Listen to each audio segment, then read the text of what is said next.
আজকে আমি আপনাদেরকে শোনাবো দুঃখের কথা।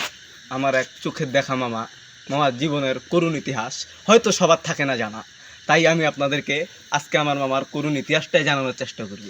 আমার এক মামা ছিল, মামার শৈশবে খুব কষ্ট করতো, কিন্তু মামার বাবা ধুতি পাঞ্জাবি পিন্দে, তাকে আমরা সুইসাপ নামে চিনি, সে ধুতি পাঞ্জাবি পিন্দে সাঁতাল বাড়িতে যাইতো, সাঁতালদেরকে মারে ধরে জাগা জমি তাদের সব কিছু রেখে দেওয়া হয়েছে। যাক, সেটা বড় কথা নয়। ওই সময় আমার মামা বাচ্চা ছিল, ক্লাস 2-3-তে পড়ে। আমার মামার একটাই আবদার ছিল, তার লাগবে একটা সুইটার। একটা সুইটারের দাম ছিল সেই সময় 20 টাকা, কিন্তু আমার মামাকে ওই অশিক্ষিত মূর্খ বর্বর ফকিরনি ছোটো লোক 20টা টাকা দিল না। আমার মামার সেই কষ্ট, আমার মামার চোখের পানি সাগর কিছু না। যদি সাগর দেখেন আপনারা তো বলেন এত বড় সাগর, আমার মামার চোখের পানি দিয়ে থেকে বড় বড় সাগর হয়েছে, মহাসমুদ্র। জানেন তো পৃথিবীতে কতগুলো মহাসমুদ্র আছে, তার ভিতরে একটি হয়েছে আমার মামার চোখের পানিতে। ধন্যবাদ। বিস্তারিত আসতেছে কমেন্টে।